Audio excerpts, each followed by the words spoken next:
Henri Lecomte, l'icône légendaire du tennis français, n'aurait jamais imaginé qu'un jour, les acclamations du public et les souvenirs glorieux de Roland-Garros seraient remplacés par des nuits d'insomnie, le cœur serré par une douleur profonde et impuissante. Ce n'était pas une blessure physique ni une défaite sur le court, mais une tragédie bien plus cruelle. Celle d'un père assistant, impuissant, à la chute de son propre fils, Maxime. Maxime Lecomte, autrefois source de fierté pour Henri, avait tout pour réussir. Après avoir triomphé dans l'émission Secret Story, il était sous les feux des projecteurs, adoré par les fans et entouré de promesses de gloire et de richesse. Ce triomphe semblait ouvrir une porte vers un avenir radieux. Mais derrière cette façade étincelante se cachait un piège insidieux que ni l'expérience, ni l'amour d'un père ne pouvaient en empêcher. Henri observait d'abord avec fierté son fils gravir les échelons de la célébrité. Mais bientôt, la joie s'estompa pour laisser place à l'inquiétude. Maxime, grisé par la notoriété soudaine, sombra rapidement dans un tourbillon de luxe, de soirées décadentes et d'excès débridés. Voitures de luxe, voyages somptueux, fêtes sans fin, tout semblait trop beau pour être vrai. Et ça l'était. L'argent facile disparut aussi vite qu'il était venu.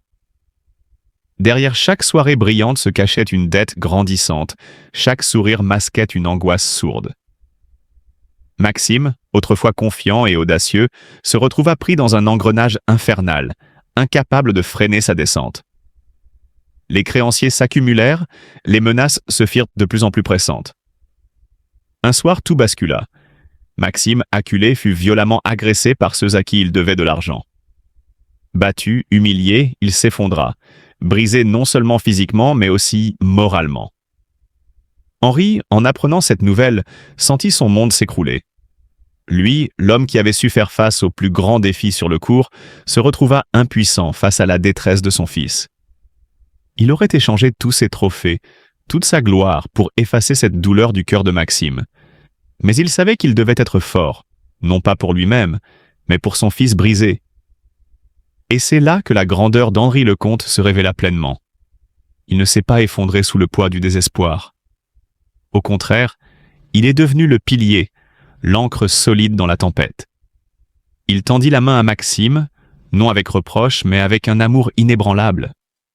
Il l'a soutenu dans ses démarches, a payé ses dettes et, surtout, lui a offert une deuxième chance, celle que seul un cœur de père peut véritablement offrir. Henri Lecomte, l'homme des exploits sportifs, est devenu le héros silencieux d'un combat bien plus grand que n'importe quelle finale de Grand Chelem. Sa dignité face à l'adversité, sa capacité à pardonner et à tendre la main, même lorsque tout semblait perdu, ont prouvé que la véritable grandeur ne réside pas dans les victoires publiques, mais dans les gestes d'amour discrets et sincères. Aujourd'hui, malgré les cicatrices visibles et invisibles, Maxime tente de se relever, soutenu par la force inébranlable de son père. Et Henri, debout, incarne plus que jamais l'essence du véritable champion, non pas celui qui triomphe face aux autres, mais celui qui lutte inlassablement pour ceux qu'il aime. Cependant, derrière cette image publique éclatante, se cache une douleur profonde et silencieuse, marquée par des blessures personnelles et familiales difficiles à surmonter. Ces dernières années, la vie d'Henri a été assombrie non seulement par des problèmes de santé, mais aussi par une immense tristesse liée au choix malheureux de son fils, Maxime. Henri avait tant d'espoir pour Maxime, ce jeune homme plein de potentiel, intelligent et charismatique. Lorsque Maxime a remporté la célèbre émission Secret Story, la fierté d'un père rayonnait à travers lui. Il voyait en cette victoire une chance pour son fils d'écrire sa propre histoire, loin de l'ombre écrasante d'un père célèbre. Malheureusement, cette réussite soudaine s'est transformée en un piège cruel. Le succès rapide, l'argent facile et l'attention médiatique ont emporté Maxime dans une spirale destructrice. Au lieu de bâtir un avenir stable, Maxime s'est laissé séduire par les plaisirs éphémères, fêtes extravagantes, luxe ostentatoire et fréquentation douteuse. Henri, impuissant, assistait à la dérive de son fils sans pouvoir l'arrêter. Le poids de la déception et de la culpabilité l'a profondément meurtri. Il se demandait sans cesse s'il avait manqué à son rôle de père, s'il avait su transmettre à son fils les vraies valeurs de la vie. Les conséquences de cette vie de démesure furent terribles. Rapidement, Maxime accumula des dettes colossales.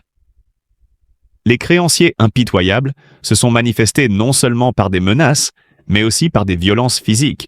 Henri, en apprenant que son fils avait été roué de coups par des individus sans scrupules, s'est senti anéanti. L'image de Maxime, blessé, humilié et brisé, le hante jour et nuit. En parallèle, Henri lui-même n'est pas épargné par la souffrance. Les années de compétition acharnée ont laissé des traces sur sa santé. Il souffre de douleurs chroniques, résultat de décennies de sacrifices physiques. Mais aucune douleur physique ne saurait égaler la détresse morale qu'il ressent face à la descente aux enfers de son fils. Voir Maxime sombrer ainsi, sans pouvoir l'aider, est pour lui un fardeau insupportable. Pour Henri, chaque jour est un combat silencieux. Il tente, tant bien que mal, de tendre la main à son fils, mais l'éloignement émotionnel entre eux s'est creusé au fil des années. Il se sent impuissant, dévasté par l'idée que tout l'amour qu'il avait à offrir n'a pas suffi à empêcher cette tragédie. Aujourd'hui, Henri Lecomte porte en lui cette douleur profonde, mélange d'amour paternel, de regret et de désespoir. Derrière le sourire qu'il affiche en public, se cache un homme brisé par les épreuves de la vie, qui espère encore, malgré tout, que son fils trouvera un jour la force de se relever et de reconstruire sa vie.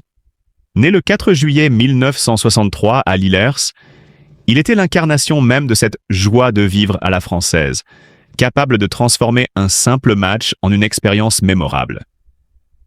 Mais derrière cette allure insouciante se cachait un véritable guerrier. Le Comté, c'était aussi l'histoire d'un homme qui n'a jamais cessé de se battre, non seulement contre ses adversaires, mais aussi contre ses propres démons intérieurs. Les blessures répétées, les moments de doute, les critiques parfois dures des médias, chaque coup dur aurait pu l'anéantir. Pourtant, il s'est relevé, encore et encore, avec cette énergie incroyable et cette détermination qui force le respect. La résilience d'Henri Lecomte est sans doute l'un des aspects les plus admirables de son parcours. L'un des moments les plus magiques de sa carrière reste sans doute la Coupe Davis de 1991, une véritable épopée gravée à jamais dans le cœur des Français. Dans une arène chauffée à blanc à Lyon, face aux géants américains emmenés par Pete Sampras et André Agassi, Lecomte, contre toute attente, devient le héros d'une nation. Son match légendaire face à Pete Sampras en finale est une démonstration de courage, d'élégance et de maîtrise. Chaque coup semblait porter le poids d'un rêve collectif, chaque point gagné rapprochait la France d'un exploit inespéré. Et lorsque le dernier point fut remporté, offrant à la France sa première Coupe Davis depuis 1932, Lecomte s'est transformé en légende vivante. Ce triomphe, cependant, ne représente qu'une facette de l'homme. Après sa carrière sportive, Henri Lecomte a su se réinventer avec la même audace qui caractérisait son jeu. Consultant passionné, animateur télé charismatique, participant à Roland Garros Legends, avec ce même esprit joueur et fraternel, il a continué de séduire le public bien au-delà des cours. Son sens de l'humour, son authenticité désarmante et sa capacité à partager ses émotions sans filtre l'ont rendu profondément humain aux yeux de ses admirateurs. Henri Lecomte, c'est l'histoire d'un artiste du tennis, d'un homme au cœur grand ouvert, d'un rêveur qui a toujours préféré l'éclat du risque au chemin balisé de la sécurité. Il n'était peut-être pas le joueur le plus constant, mais il fut, sans conteste, l'un des plus spectaculaires, l'un des plus aimés. Il a prouvé qu'au-delà des trophées et des classements, l'essence même du sport réside dans la passion, l'émotion et le partage. Aujourd'hui, lorsqu'on évoque son nom, ce n'est pas seulement pour ses victoires mémorables ou ses défaites courageuses, mais pour cet héritage d'authenticité et de générosité. Henri Lecomte est, sans nul doute, bien plus qu'une légende du tennis français. Il est une icône intemporelle, une âme vibrante qui continue d'inspirer chaque génération. Il nous rappelle que le vrai triomphe ne réside pas seulement dans la victoire, mais dans la manière dont on vit chaque instant, avec cœur, audace et un amour infini du jeu. Ces choix malheureux l'ont conduit à des dettes écrasantes et à subir des violences qui l'ont profondément marqué. Imaginez l'impuissance d'un père voyant son enfant souffrir ainsi, sans pouvoir inverser le cours des choses.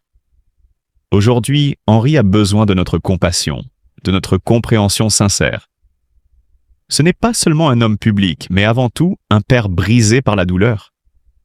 Il mérite notre respect et notre soutien sans jugement. Tendre la main à Henri, c'est lui montrer qu'il n'est pas seul face à cette épreuve. Un simple geste de solidarité peut apaiser un cœur meurtri.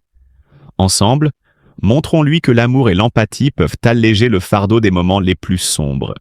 Donc, Monsieur Brossard, Madame Dupont et Monsieur Mathieu, et je vous demanderai peut-être de répondre chacun à votre tour. On va commencer peut-être par la voix étudiante, par Monsieur Brossard, pour savoir déjà la situation dans votre établissement. Comment ça se passe? La situation aujourd'hui, on va dire qu'elle n'empire pas. Effectivement, ce mal-être aujourd'hui, il existe, il est réel et maintenant plus personne ne le nie. Il est vraiment au centre des préoccupations des établissements. Et on essaye d'y répondre au mieux. Mais rappelez ce que vous aviez dit au début.